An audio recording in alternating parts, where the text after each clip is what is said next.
Mathilde, est-ce que tu peux nous dire en quelques mots quelle est ton expérience du jeu du Tao et qu'est-ce que cela t'a apporté?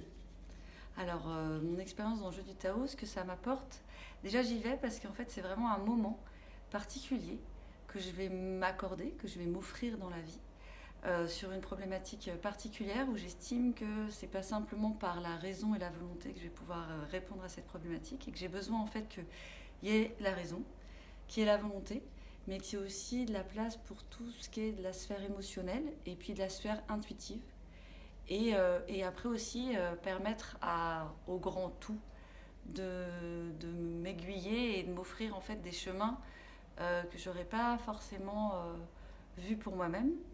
Et en fait, ça apporte aussi le fait de pouvoir exprimer cette problématique ou cette quête, comme c'est dit dans le jeu du Tao, cette quête, c'est se l'exprimer pour soi-même et se l'exprimer et l'exprimer à d'autres qu'on connaît ou qu'on ne connaît pas.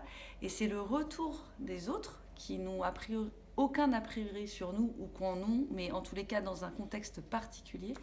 Ça va en fait donner, à un moment donné, il y a quelque chose qui va résonner en moi de façon particulière et c'est ça que ça va m'apporter. C'est cette intelligence du vivant et du tous ensemble. C'est ça que je recherche en faisant le jeu du Tao.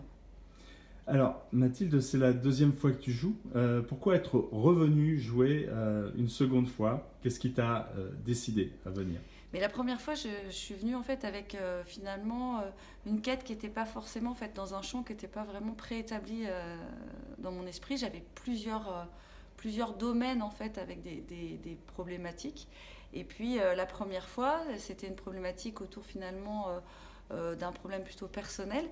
Et j'ai trouvé que ça m'avait apporté le fait qu'il y ait aussi à la fin un engagement concret à faire pour soi-même, mais aussi entendu par autrui. Et on a un soutien, en fait, un body, en fait, dans le jeu du Tao.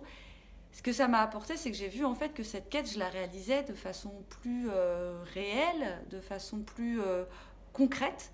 Et donc, je considère qu'on avance en posant des actions et pas en restant dans sa tête à se dire que ça serait bien de le faire, même si ça fait aussi partie du champ de l'esprit humain.